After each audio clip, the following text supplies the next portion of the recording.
Grade 11's, let us dive into the topic of electric circuits.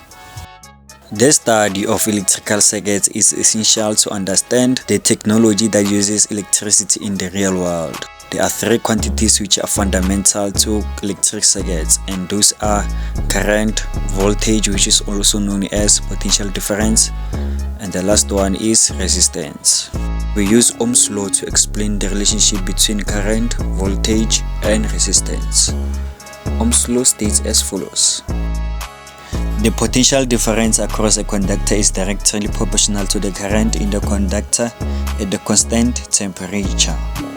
The mathematical formula of Ohm's law is as follows. Current is equals to voltage over resistance.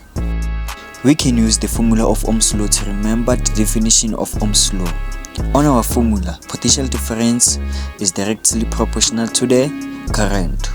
And the Ohm's law states as the potential difference across a conductor is directly proportional to the current in the conductor at the constant temperature.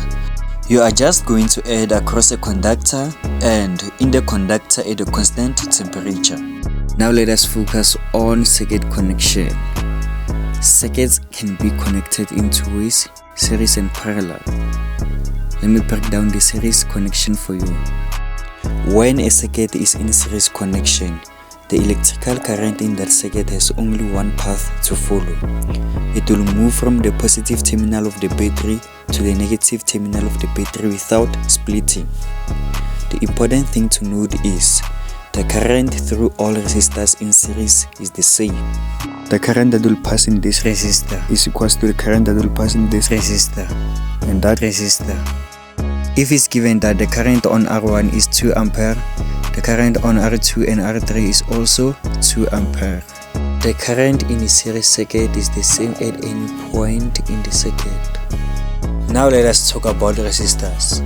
To find or calculate the total resistance in a series circuit, it's all about adding the resistors. For example, let's say we have 3 ohms on this resistor, 5 ohms on this one, and 8 ohms on this one.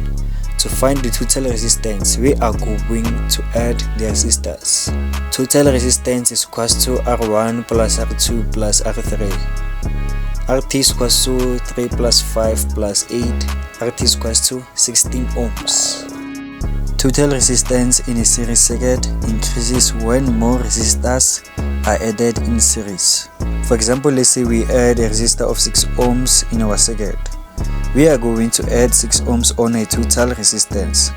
Thus we will get 22 ohms. Now let us talk about the voltage. In electric circuits, voltage is generated by a battery, meaning we will always find a total voltage on a battery. The total voltage is divided among the components, with each component experiencing a portion of a total voltage.